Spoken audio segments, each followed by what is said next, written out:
as investigations continue into the Thabo Bester prison break and crimes committed by his co-accused, we take a closer look, in fact, at what it would take for a criminal like Bester to escape from the justice system in South Africa. For more on this, we're joined via Zoom by Kyle Condon. He is the Director for D&K Management Consultants. They specialize in private and forensic investigations. Kyle, good afternoon. Thank you for your time here on the SABC. Good afternoon, and good afternoon to the rest of the viewers. Kyle, we're trying to understand and put the pieces of the puzzle together, and it seems that more information is coming through moment by moment. Perhaps in your expertise and from your vantage point, walk us through how Thabo, in fact, was able to escape from prison. Well, I think that's the big mystery that everyone's waiting for, the big reveal from his side. I'm a bit concerned when I read reports that there seems to be very little collaboration between G4S, the company responsible for running the prison where Mr. Bester was being held, and the government task force. There seems to be sort of a breakdown in communications there, so we may have to wait a little bit longer. But I think what we do know, and from the facts that have been presented, is Mr. Bester is a very cunning and very clever individual, and obviously very connected. We use the word escape, and in this particular case, yes, indeed it was an escape, but it was more like a walkout. The fact is there's more questions than there is answers at this stage. And I have no doubt that Mr. Bester, from a long time prior to the actual incident occurring, had been setting this up with prison officials. I suspect there may be higher officials involved. It may go right up to politicians at senior level, because seemingly he was just able to walk out of a prison, replace his body with a dead body that no one can identify. He doesn't appear on any databases. He seems to be a bit of an enigma himself, Mr. Bester. So I can only, going on the facts that we know so far, believe that this was just a well-orchestrated and a very clever escape, but it did involve numerous people. It wasn't just the Thabo Bester and one or two prison officials that we know. Kyle, we've obviously seen leadership and ministers accounting for, their departments and perhaps their companies. Perhaps upon them leaving the country, how, in your opinion, did they manage to then skip the country after authorities were now aware that he is on the loose? Good question, and again, another one that needs to be answered. I think there's absolutely no doubt that we have probably the most porous borders in sub-Saharan Africa. I don't think, we know it's not very hard for convict or no convict to get across our borders, just the same as we have people entering the country 24 hours a day, all over the place. For someone with the guile and the shrewdness of Bester and his girlfriend, with the money that they seemingly have or had, that wasn't a very hard thing to do. I think that was the easiest part of the whole escape, was crossing the border.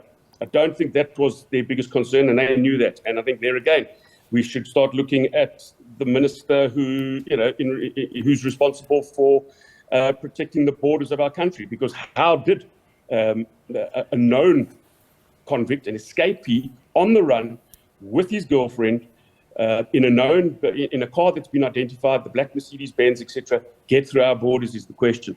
And again, bribes were paid, no doubt, and people let them through. That's the facts. So on the back of that, how should law enforcement be dealing with Thabo going forward? Perhaps to serve as a deterrent for future crimes of this nature? Well, I think, Mr. Bester, first of all, we need to get an understanding of who was the body that was put into his cell.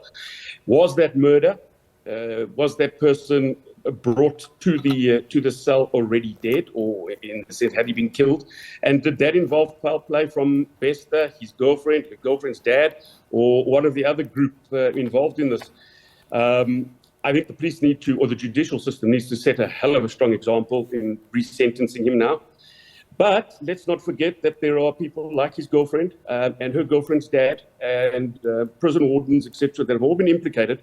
They too need to have the full might of the law thrown at them. I don't think this is one of these cases where we need to tread lightly. I think the precedent on this one needs to be set. The bar needs to be set very high. And criminals need to know escaping, and we read it all the time. I mean, you just open the paper on a Monday and you'll read prisoners escape on the way to prison, or 16 prisoners escape on their way to court, etc. These guys need to start learning that this adds another 25, 30, 40, 50 years onto your sentence. That's what the public wants. That's what we want to know. We want to see. And from law enforcement side, my side, companies like mine, chasing down individuals like this, you want to know that these type of guys are kept locked up. They are not getting out. And if they do, there's serious consequences, as well as those that assist them. Yeah, we're looking at the manner in which information pertaining to this case was dealt with. I mean, we heard in Parliament this week that it was known from at least last November that the body found in the prison cell was not that of Thabo Bester's. The minister, his deputy were made aware of this. How can one read into, the manner in which they dealt with this information, the dragging of feet for that matter, to act and make the information public? What's been reflected here? Appalling. I think it's an absolute travesty of justice. I think, again, we've seen the ANC as the ruling party covering up when things are brought to their attention for whatever reason, and that's only been known to those that kept quiet about it. But this is not the first time. It's nothing new. I mean, the Thabo Bester case has been great for exposing these things. But in the event of, if we look at previous scandals and things, the ANC loves to hide stuff. And it's almost the ostrich approach. If we could stick our head in the sand for long enough, those too will go away. And we've got to call for accountability.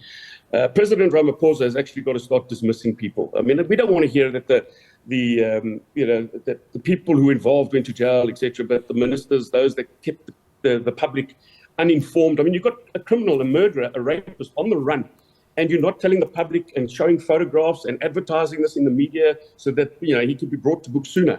An absolute travesty of justice.